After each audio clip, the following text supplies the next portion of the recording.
नमस्कार मित्रों, मेरा नाम है आदित्य। आप देख रहे हैं एडवोकेट आदित्य यूट्यूब चैनल। कई बार हम ऐसा देखते हैं कि जो पत्नी होती है पति के विरुद्ध फर्जी और झूठा और बेबुनियाद आरोप लगा के डीवी एक्ट के तहत या 125 सीआरपीसी के तहत मुकदमा कर देती है। पति से भरण पोषण पाने के लिए पत्नी जो होती है बेवजह में पति से अलग रह रही होती है, पति के साथ रहना भी नहीं चाहती है, पति को डिवोर्स भी नहीं देना चाहती है और ऐसे में पति से भरण पोषण की भी मांग करती है। तो ऐसे में अगर आपके साथ भी ऐसा कुछ हुआ है, आपकी भी पत्नी ने आपके विरुद्ध डीवी एक्ट के तहत केस किया है जिसमें वो अंतरिम भरण पोषण की मांग कर रही है या भरण पोषण की मांग कर रही है, तो आपको घबराने की आवश्यकता नहीं है। आज मैं आप लोगों के लिए एक ऐसा जजमेंट लेकर आया हूं जिस जजमेंट की मदद से आप पत्नी के द्वारा किए गए फर्जी भरण पोषण के मुकदमे को खारिज करा सकती है। तो बहुत ज्यादा इंपॉर्टेंट जजमेंट है। डीवी एक्ट में भरण पोषण देने से अगर आप परेशान हैं तो इस जजमेंट का यूज अपने केस में करिएगा, बारीकी से चीजों को समझिएगा, आपको बहुत बड़ा लाभ मिलेगा। तो आइए इस जजमेंट के बारे में हम डिटेल में समझते हैं।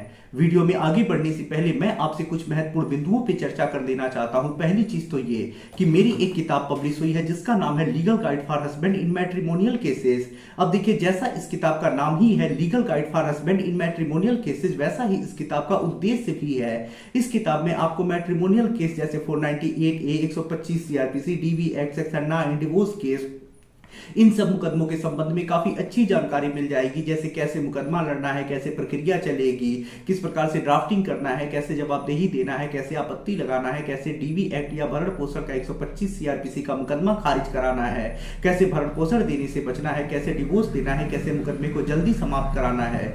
ये सारी चीजें आपको हमारे इस किताब के माध्यम से पढ़ के समझने को मिल जाएगा।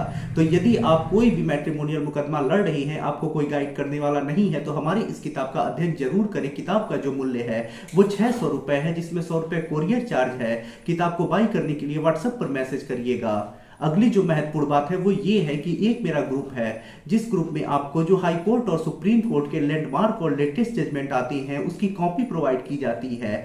तो यदि आप मैट्रिमोनियल मुकदमा लड़ रहे हैं और हाई कोर्ट और सुप्रीम कोर्ट के जजमेंट से अपडेट रहना चाहते हैं, उन्हें यूज करके फायदा लेना चाहती हैं, तो हमारे इस ग्रुप में जुड़ सकते हैं। ग्रुप से जुड़ने का जो चार्ज है वो 500 रुपए लाइफ टाइम के लिए है। एक बार पेमेंट करने के बाद आपको दोबारा कभी कोई चार्ज पे नहीं करना है। तो यदि आप लैंडमार्क और लेटेस्ट मैट्रिमोनियल केसेस से संबंधित जजमेंट से अपडेट रहना चाहती हैं, अपने केस में यूज करके फायदा लेना चाहते हैं, तो हमारे ग्रुप से जरूर जुड़ जाइएगा। ग्रुप से जुड़ने का जो चार्ज मैंने बताया वही है। ग्रुप से जुड़ने के लिए व्हाट्सएप पर मैसेज करिएगा। अब आइए अपने महत्वपूर्ण जजमेंट के ऊपर हम आते हैं और क्या चीजें हैं, क्या महत्वपूर्ण जजमेंट आया है उसे समझ लेते हैं। तो देखिए, आज के जिस जजमेंट के बारे में मैं आपको बताऊंगा वो दिल्ली हाई कोर्ट के द्वारा आया हुआ एक लैंडमार्क जजमेंट है। और ये जो जजमेंट है वो Kiran Datta versus state of Delhi के केस में आया है। ये जो मामला है, इस मामले में जो पत्नी थी उसने फर्जी डीवी एक्ट के तहत केस किया था जिसमें वो अंतरिम भरण पोषण की मांग कर रही थी। कोर्ट ने ऑर्डर भी कर दिया था, उसी को हाई कोर्ट निरस्त कर दिया है। तो यदि आप भी डीवी एक्ट के मुकदमे में भरण पोषण देने से परेशान है, पत्नी ने फर्जी डीवी एक्ट का मुकदमा किया है जिसमें भरण पोषण की मांग कर रही है, तो ये जजमेंट आपके लिए है। इस जजमेंट को रूलिंग के तौर पे यूज करिएगा। पत्नी का अंतरिम भरण पोषण के साथ ही साथ आप पत्नी का जो डीवी एक्ट में भरण पोषण है उसे भी बंद करा सकते हैं। तो देखिए, मामला कुछ ऐसा है कि पत्नी जो होती है डीवी एक्ट के तहत एक आवेदन करती है जिसमें वो अंतरिम भरण पोषण की मांग करती है, जिसमें जो कोर्ट होता है पत्नी के पक्ष में ऑर्डर करता है और डीवी एक्ट में अंतरिम भरण पोषण के रूप में 10,000 रुपए प्रति माह पति को अंतरिम भरण पोषण देने का आदेश कर देता है। उसके बाद जो पति होता है इस आदेश से व्यथित होता है, परेशान होकर के हाई कोर्ट जाता है। वहां पे पति अपना पक्ष रखता है कि जो पत्नी है वो 5,40,000 रुपए पर ईयर कमा रही है, साथ ही साथ पत्नी के पास कोई भी ऐसा साक्ष्य नहीं है जिससे साबित होता हो कि उसके साथ घरेलू हिंसा हुई है।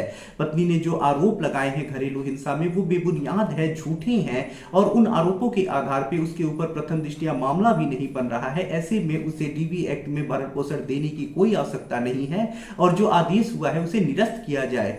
पत्नी इस जो अपील होती है उसे आपत्ति लगाती है और कहती है खारिज किया जाए। जब हाई कोर्ट भी पूरे मामले को देखता है तो उसमें हाई कोर्ट यही यही पाता है कि पत्नी ने जो भी आरोप लगाए हैं, जो भी बातें अपने डीवी एक्ट के आवेदन में वो कह रही है, उसके आधार पे न तो प्रथम दृष्टया मामला बन रहा है, न ही जो पत्नी ने आरोप लगाए हैं उससे कहीं ये साबित हो रहा है कि पत्नी के साथ किसी प्रकार की कोई घरेलू हिंसा हुई है। तो पत्नी जो भी अपने आरोप लगा रही है, न तो पत्नी के पास कोई साक्ष्य है, न ही आरोपों के आधार पे प्रथम दृष्टया मामला ही बन रहा है। तो कोर्ट यहां यही कहता है कि जो भी ऐसी महिलाएं हैं जिनके साथ घरेलू हिंसा हो रही है, उन्हीं के लिए ये डीवी एक्ट का प्रोविजन किया गया है। तो घरेलू हिंसा में अनुतोष प्राप्त करने के लिए जो व्यथित व्यक्ति है, जो केस कर रहा है, उसे ये साबित करना होगा कि उसके साथ कहीं किसी प्रकार की कोई घरेलू हिंसा हुई है, तभी उसे इस कानून के तहत कोई भी लाभ मिल सकता है। तो यहां पत्नी झूठे आरोप लगा रही है, पत्नी के पास साक्ष्य नहीं है और पत्नी साबित नहीं कर पा रही है कि उसके साथ किसी प्रकार की कोई घरेलू हिंसा हुई है। तो ऐसे में जो कोर्ट होता है साफ कह देता है कि जो अंतरिम भरण पोषण का आदेश हुआ है डीवी एक्ट में, वो गलत हुआ है, ऐसा नहीं होना चाहिए और जो आदेश हुआ है उसे निरस्त किया जाता है। तो यहां अगर आपकी भी पत्नी ने डीवी एक्ट के तहत फर्जी केस लगा दिया है, उसके पास कोई साक्ष्य नहीं है, झूठे आरोप लगाए हैं, तो आप चाहे तो इस जजमेंट का यूज अपने भी केस में करके पत्नी के द्वारा किए गए डीवी एक्ट में भरण पोषण के आवेदन को खारिज करा सकते हैं और उसे भरण पोषण देने से बच सकते हैं, क्योंकि साफ यहां कहा गया है कि जब पत्नी के साथ घरेलू हिंसा हुई है तभी उसे अंतरिम भरण पोषण या भरण पोषण दिया जाएगा। तो बहुत ज्यादा इंपॉर्टेंट जजमेंट है, लाखों पतियों को इस जजमेंट के जरिए फायदा मिलने वाला है। जजमेंट की कॉपी अगर आप चाहते हैं तो हमारे ग्रुप से जरूर जुड़ जाइएगा, ग्रुप में आपको इस जजमेंट की कॉपी मिल जाएगी। आशा कर रहा हूं ये वीडियो और जानकारी आपको काफी ज्यादा पसंद आई होगी। यदि आप किसी कानूनी समस्या से परेशान हैं और ऐसे में आप मुझसे फोन पे बात करके अपनी कानूनी समस्या का समाधान प्राप्त करना चाहते हैं, तो मेरा व्हाट्सएप नंबर आपको स्क्रीन पे दिखाई दे रहा होगा, जिस पे मैसेज करके अपॉइंटमेंट बुक करा के आप मुझसे कॉल पे बात कर सकते हैं। वीडियो पसंद आया हो तो वीडियो को लाइक करें, अपने दोस्तों के साथ शेयर करें और यदि आप चैनल पे नए हैं तो चैनल को सब्सक्राइब करके बेल आइकन को दबाएं। मिलते हैं नए वीडियो के साथ अगले दिन, तब तक के लिए जय हिंद, जय भारत।